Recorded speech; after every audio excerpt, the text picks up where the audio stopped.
يا مساء الفل عليكم. تعالوا نعمل مع بعض كيكة سهلة بمكونات بسيطة موجودة في كل بيت. هنعملها بكل سهولة وطعم حكاية. يلا بسرعة نشوف الطريقة. اول حاجه هنا هنعمل الكيك. انا معايا بيضتين هبتدي اضيفهم. تقدري يعني تضربي الكيكه السوائل بتاعه الكيكه دي في خلاط في كبه، المتاح عندك تقدري تستخدميه مضرب كهربائي. ضفت عليهم برضو معلقه صغيره من الخل وربع معلقه صغيره من الفانيليا المركزه ونص كوبايه من السكر، نص كوبايه من الزيت، تمام، نص كوبايه كمان من اللبن. كل المكونات دي بدرجه حراره المطبخ، تمام.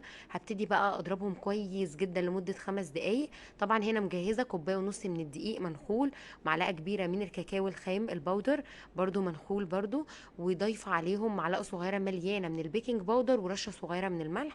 هبتدي اقلبهم بقى كويس جدا، اقلب الدقيق وابتدي انزل بالمقدار يعني بالخليط السائل اللي احنا عملناه، اضيفه واقلب بقى كويس جدا زي ما انتم شايفين كده. هبتدي بقى اضربه كويس جدا. طبعا يبان ان انا بضربه بسرعه، لا خالص، وبس عشان أنا مسرعه الفيديو. لكن انتي اضربي بالراحه من اتجاه واحد هيطلع معاكي الكيكه ممتازه. وشايفين القوام تحفه. انا عايزه اقول لكم الكيكه دي اعتمدوها في وصفات كتير جدا حلوه وناجحه، واستحاله تبوظ منك.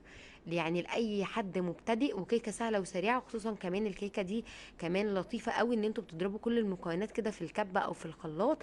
فحلوه قوي خصوصا في فكره اللانش بوكس للمدارس. فاعتمدوها بصراحه حلوه قوي. انا بنصحكم بصراحه ان انتوا تعتمدوها تحفه. وغير ان كمان مقاديرها مظبوطه. بعد بقى ما سويت الكيك في الصاج، تمام كده، في صينيه صغيره مستطيله، هبتدي بقى ادخلها الفرن على درجه حراره 180. طبعا الفرن مسخن من قبلها لمده 20 دقيقه. بعدين بخرمها بالستيكس بالشكل ده، تمام. شايفين؟ مش عايزه اقول لكم ان الكيك طري طراوه حكايه والله تحفه. الكيكه دي حلوه جدا. تقدروا تعملوها كب كيك زي كده، حلوه قوي. هنا بقى هسقي الكيك بكوبايه الا ربع من اللبن، تمام كده. طبعا هتلاقوا الكيكه ما شاء الله شربت اللبن، وده دليل على نجاح الكيكه، تمام. هنا بقى نص كوبايه من الميه المثلجه على معلقه كبيره من السكر، تمام كده. انا حبيت ان انا اقلل السكر. تقدري تزودي السكر لو انت حابه تزودي السكر الكريمه، براحتك خالص. انا عن نفسي استكفيت بمعلقه كبيره حطيتها على نص كوبايه من الميه. هنا بقى نص كوبايه من الكريمه، معلقه كبيره من الكاكاو الخام، تمام كده البودر، ومعلقه صغيره مليانه من الباستري كريم البودر. هبتدي ان انا اضربهم مع بعض كويس جدا لحد اما القوام يتماسك كده ويبقى معايا ممتاز. هتشوفوا دلوقتي.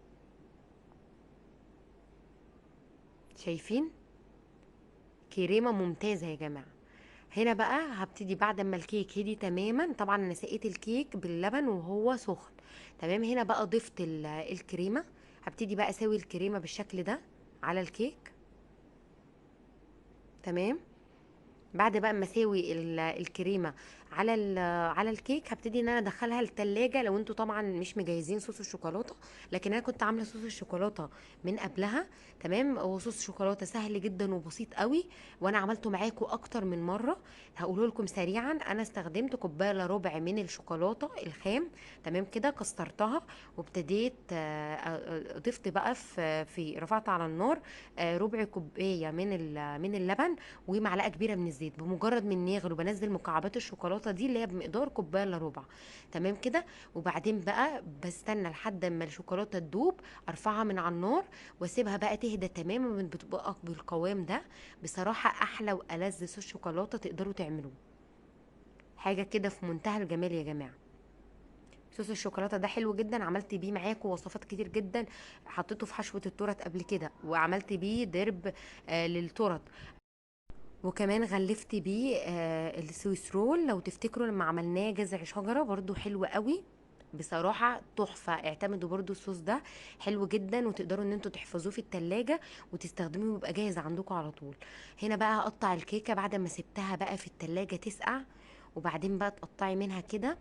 يا خبر ابيض على الجمال يا جماعه. طعمها حلو قوي. كيكه هشه قوي وجميله مع صوص الشوكولاته والكريمه.